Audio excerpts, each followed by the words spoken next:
Your first cruise will not look like the perfect 30-second TikTok you just watched.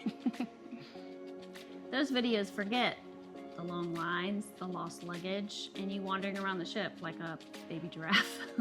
All confused. Yeah. So today we're going to pull back the curtain on what really happens the first time you go on a cruise. Hi there, we are Mary and Adam from Holletts at Sea, and we like to laugh, we like to cruise, and we also like to tell you the stuff that they leave out on the brochures all about cruising. If you're new here, we like to help you cruise smarter, cheaper, better, and with a lot less stress. So hit that subscribe button for honest cruise talk and not just highlight reels. The expectation, the peaceful, magical embarkation. You roll up to the port, the angels are singing, you blow through security, not an issue at all. Next thing you know, 5 minutes later, you're sitting on an empty pool deck with a drink in hand. Right. Come on, Karen. The reality, lines, waiting, where the heck is my cabin? So at times there can be long security lines, trying to get through security. You have to walk up ramps. You have to try to find your cabin, or if you can't get to your cabin right away, you got to carry your luggage around with you. Be prepared for that. You're carrying all your stuff, you're wearing the wrong shoes for that day, and you're definitely second guessing your packing choices with carrying all those suitcases up the ramp. Right. Your luggage is not in your cabin for hours. You're wandering the hallways trying to figure out the ship and trying to figure out where the heck your cabin is. Why there's no deck 15. Yeah. So to combat this a little bit, screenshot your deck maps, or while you're on the ship, you'll usually see a map there. Take a picture of that so you have it so you can find your way around. Mm-hmm. Learn what aft is, what forward is, starboard, port. And to be honest, I still, to this day, as many cruises as I've been on, I still get lost. But after about the third day, which is why I recommend going on more than 3-4 day cruise, because by the third day, you've figured everything out and you know where you're at. And so just remember, forward is the front of the ship, aft is the back of the ship, and then starboard is, if you're facing forward, it's the right side, and port is left. Left has 4 letters, port has 4 letters, but that only counts when you're facing forward. Those little maps that they have all over the ship, though, now they're like a big screen, and you can hit the button, figure out where you're at, and it can tell you where to go. So pack yourself a little med kit or first aid kit, sunscreen, big one, and your chargers. Make sure you have all that. Yeah, because your bag will not get to your room for quite a while, unless you decide to carry it around, which I do not recommend as well. So those are just things you want to kind of keep with you until you get your luggage and get to your cabin. MSC, you can go direct to your cabin, drop your stuff off, and get your card key, your set sail pass.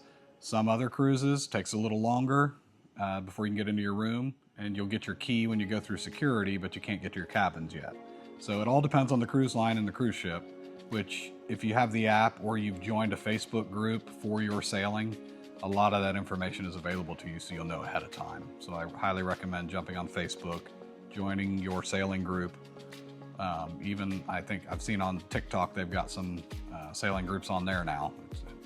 I don't know why, but personally we like to be one of the first groups that get on the ship, so that way you have a full day. And usually we typically get on the ship and go straight to the buffet and grab a drink. Right. But you gotta wait in line. The next expectation, picture this: relaxing, calming, very quiet, with the breeze blowing out on the pool deck. Very cool, light music playing. It's just heaven. There's only 8 people on the ship. Yeah. Right. It's not a commercial. It's going to be packed. Loungers are, full. You're going to wake up at 8 a.m. and all the loungers are gone already. There's towels on them. Then you got your chair hogs, which don't be that person. Yeah. So don't expect that you're going to jump on the ship and have a pool chair whenever you want it. The kids are going to be jumping in and splashing in some of these pools. If you're sitting close to it, your drink's going to get soaked with pool water. And it's salt water.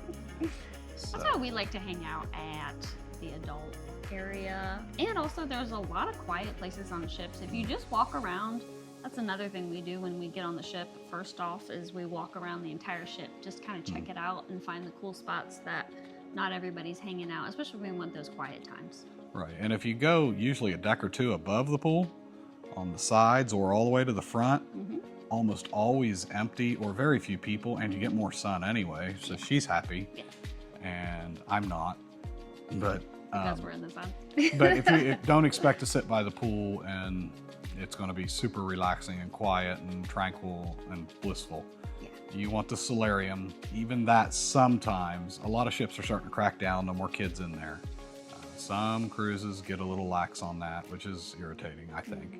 The next expectation is elegant dinners every night. You pack the outfits, the gorgeous gown, the perfect shoes. You picture a Titanic stairwell gracing down the stairs every evening. It's just glorious. Every night is fine dining. It's perfectly timed. You're going to be ready to go. It's going to be wonderful. Reality, buffet nights, and I give up outfits. Yeah, there's times you're going to come in from a port. You're going to be tired. Yeah. Or you're going to want to take a nap. Yeah. You're going to miss dinner. That's happened. And that's okay. Yeah, and that's totally okay. You may not want to eat at that time. You may want to eat a little later if you have a scheduled time dining. But if you have my time dining, you generally go in between, I think it's like 6 and 9. It varies from ship to ship. But the buffet is almost always open. There's other options as well. And don't feel like you have to go every single night and dress up every single night. It gets old. And you will absolutely eat pizza or wrinkle cut french fries from the buffet at 10 p.m. in your wrinkled shirt. Yes. Or pajamas. Or your robe. And that's I've seen okay. it. So give yourself permission to skip the main dining room and go to the buffet. Also, pack yourself an outfit that's stretchy or a fun shirt because you're going to probably pack on a few pounds. I think they said the average on a 7-day cruise is 9 pounds. They do have a gym on there. Yeah. I've never seen it. Nobody's ever filled it that I've seen. Yeah. I've seen people in there, But I've heard it exists. I've never seen it full, and I think it might be a myth. The next expectation, I'm going to do everything. You study the planner, you plan all the activities for the day, you're reserving everything on the app, which I am very guilty of this because I almost have a little bit of FOMO when it comes to cruising because I want to do all the things. And I plan it all.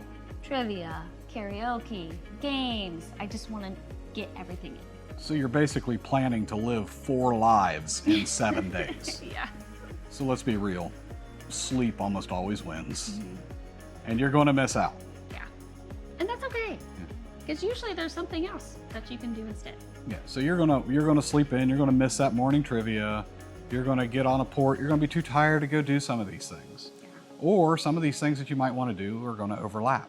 It happens. Other times you show up to the theater expecting to watch the show because you're a few minutes late, there's not a seat. So to combat this, pick 1 to 2 things that you definitely know you're going to do.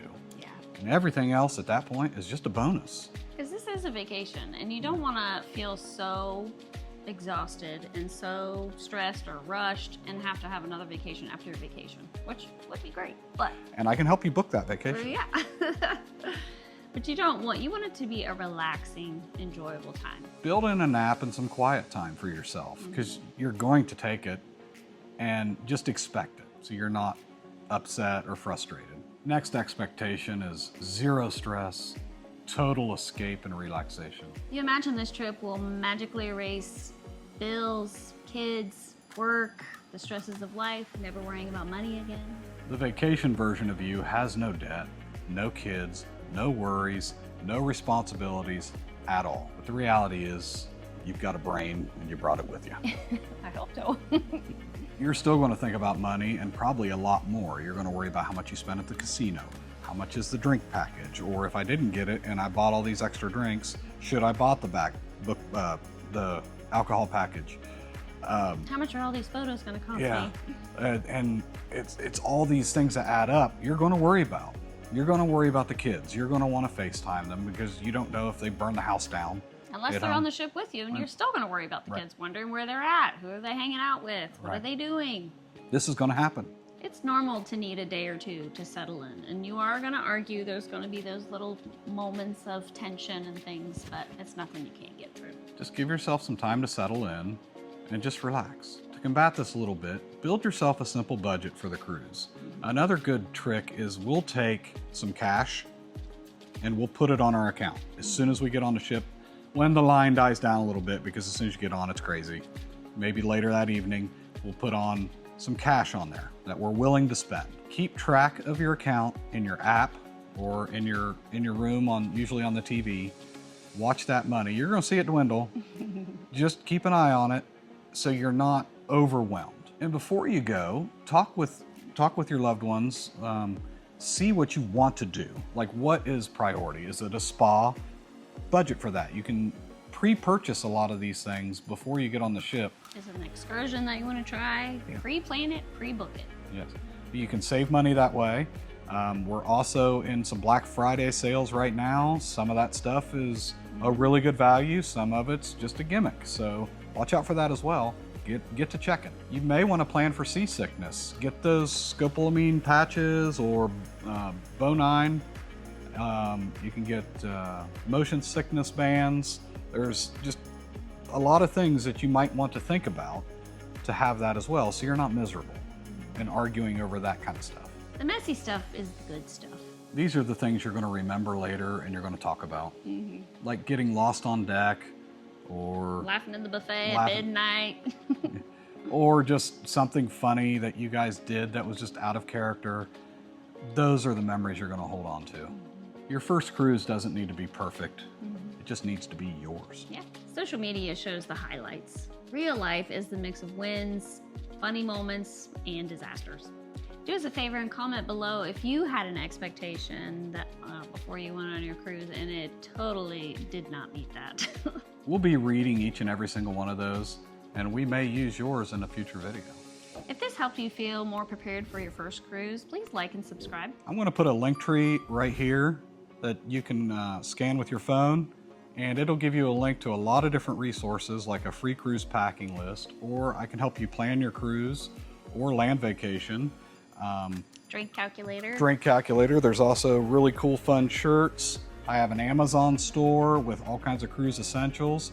I also am going to link another video up here that will explain some cool gadgets that we got our hands on that are unique that you're not going to find anywhere else. And we highly encourage you to check that out too.